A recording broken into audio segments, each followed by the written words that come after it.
I would like to wholeheartedly thank Adrian Thomas for sending me this story. Now, nobody in this picture, watching this video knows who this man is in this picture. I didn't know who he was until I read the article. I still don't know him. He's nobody famous or anything like that. He's just an average individual. And I'm going to use the title that Adrian Thomas sent to me, in which he said, "This is why they fear ADOS." This man's name is James Spites, and he is 66 years of age. And up until maybe last year or whenever he took a DNA test, he was just your regular average man, and he's from Maryland. Until he took that DNA test and did some more researching, and then he found out he is the descendant of royalty. This man is actually a prince, as you can see by the attire he has on right there. He's descendant of royalty. I'm going to go ahead and read this article coming from thisisinsider.com. It says, in April, a 66-year-old man by the name of Jay Spice took an ancestry DNA test to learn about his heritage.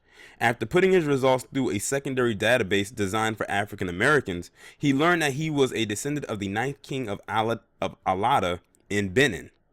Last month, Spice visited Benin, where he was welcomed at the airport with dancing and music. The current king of Alada officially recognized him as a member of the clan, and Spice said he plans to return every year. A DNA test helped one man not only learn about his roots, but discover he is royalty. He's from Rockville, Maryland. Interfaith pastor Jay Spites, age 66, recently told the story to Washington Post. Spites told the Post that in April he took an ancestry DNA test to learn about his heritage. Like many African Americans, Spites didn't know much about where specifically in Africa his ancestors came from before they were enslaved. After getting his initial results back from the company, he learned that he had a distant cousin from Benin. As a matter of fact, when I did my DNA testing through the same company, I had some high results from Benin as well. He then decided to input the data into a secondary database just for African Americans, and within minutes, it alerted him that he had royal DNA. It reportedly wasn't until a few months later, when a contingent from Benin visited a New York seminary where Spice serves as an executive director, that he connected to his long-lost family. A member of the contingent recognized the name of Spice's distant relative and gave him the king's phone number, according to the Post. The first time Spice called King, I cannot pronounce his name. I think it's Kapodagbi Toyai the Jiggler. I know I probably messed his name all the way up. The royal reportedly hung up. But after calling back, the king had Spice talk to his wife, who speaks English, and the two started corresponding over email. Spice learned that he was a descendant of King Decca, ninth king of Alada, who ruled from 1746 to 1765. Alada is a state in central Benin, a country that was home to West Africa's largest slave port. Benin's history with slavery is fraught, since the nobility worked with Western slave traders to sell other Africans into the trade. Spice's newfound family had no explanation for why his ancestors ended up as slaves in America.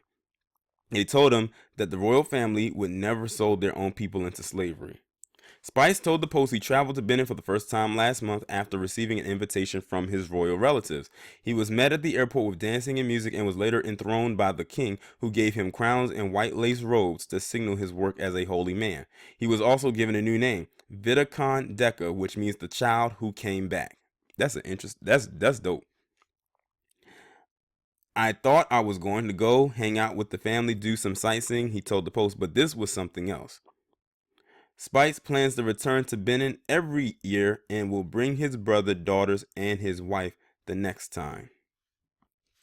That is an amazing story right there. Like, who would have thought that this damn DNA test that a lot of people always were real iffy about actually works?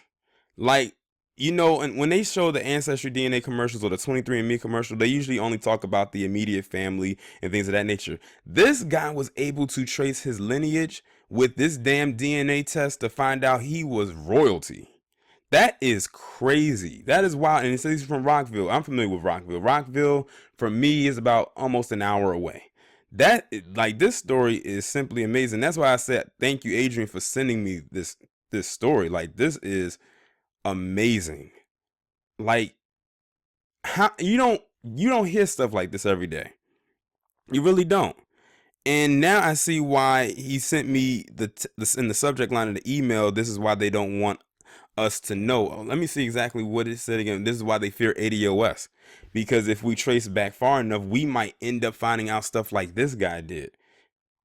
And technically, he's still in ADOS, even though he was able to trace his lineage all the way back to the motherland. I mean, to be honest, if you're black in America, technically your lineage will have come from there. Wow, that is just amazing. I have no other words for this. Like, this just blew my day in a bad way, but it's this is an amazing discovery, not only for him but for me to actually find this out. Like, this actually makes me want to go and dig a little bit deeper. Hell, I might be royalty. I might be a descendant of royalty. I'm gonna try to see if I can find a picture of him with his family. Here it is, right here. That's him sitting right there in the white, and I believe that was the wife that he spoke with, and that's the king. Wow. Simply amazing to know that you can go to like, he literally has a native land he can claim, to go to. A prince. We're not talking about some Black Panther coming to America thing. Like, this is real life. Like, I wonder what was probably going through his head when he found this out. Like, I would be speechless. Like, I really would. And the thing is, only thing is, I think that his being a prince only is probably relegated to maybe just that location. Of course, it probably wouldn't work so much over here in the States unless they could work something out where it could actually be intertwined with each other. Because if they could, that would be even more dope shit. I would be the one like this. I'm a prince. I don't need to work anymore. I'm royalty, goddammit. But that's dope. Like, this is a very good story. Y'all let me know what y'all think down in the comments. Like, share, subscribe. I will talk to you in the next one.